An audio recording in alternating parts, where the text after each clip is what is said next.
Time now for your forewarned weather with Cedric Haynes.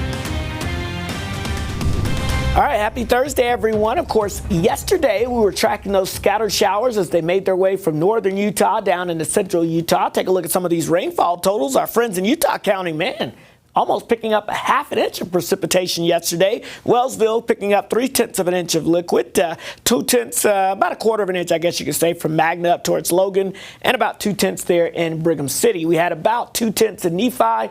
Also, same story around Lake Point, Sandy, and then about 1/10 or so in Centerville and St. George. Now, we were just under 1/10 of an inch here officially in Salt Lake City, but as you can see for the month, we did start the month and end the month with measurable precipitation. So that's the good news. The bad news, it wasn't a lot of precipitation. In fact, we're talking still being just shy of a half an inch for the entire month, in a month that we typically average, over 2 inches of liquid precipitation. So, yeah, we were well below average. So we could use some more moisture. But outside right now, we're not seeing any rain that we're tracking across the area. We've got the breeze showing up. We've got a lot of blue skies and a couple of fair weather clouds out there. But temperatures climbing into the low 60s. We'll be talking about the chance of some pop-up downpours here as we go across southern Utah this afternoon. So keep that in mind if you're maybe heading down to the Black Desert Championship. That, yeah, we could have a couple of passing showers. Not going to be a ton of rain. Not going to be something that's going to last all afternoon or anything, but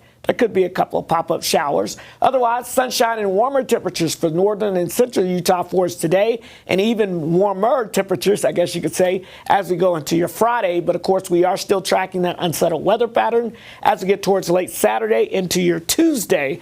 So we've got a slow-moving system that will continue to impact us during that time.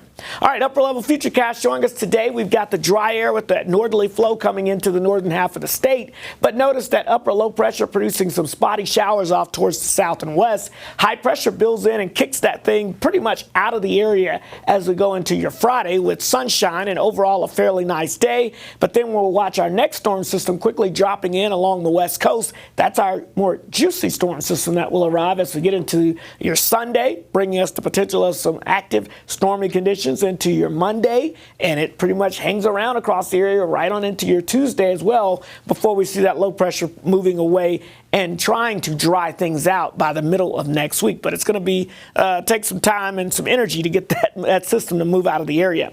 Again, we've got 50s and 60s across the northern half of the state and a lot of 60s across the central and southern sections of the state. As we look at the radar, not much out there to show you right now, but we are keeping a close eye on southern Utah for a few pop-ups later today. Here's our next storm system, though. It's a pretty good, significant storm off the west coast. That's the one that brings us the unsettled weather conditions as we go into the weekend. As far as today goes, again, if you're from Beaver, Cedar City, St. George, Lake Powell, over towards Blanding, you've got a chance of an isolated shower, maybe an isolated rumble of thunder. We'll look at this on Futurecast. You'll see over the next hour or so, we could see a couple of tiny showers popping up, but those may expand a little bit as we go throughout, let's say, 2, 3, 4 o'clock in the afternoon. And that's when we can see 1 or 2 of those drifting down, even potentially as far south as Washington County. Now, so going to your Friday, we've got dry conditions with lots of sunshine out there, and that trend should stick around with us with low pressure slowly moving our way. But I think most of Saturday is okay. It's Saturday night into Sunday where we could have more of the active weather pattern returning.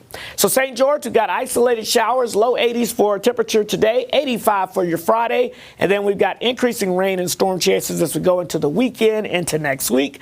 The Wasatch Front, we've got temperatures that'll be warming up through Friday, a pretty nice end to the work week before that active pattern returns for the weekend.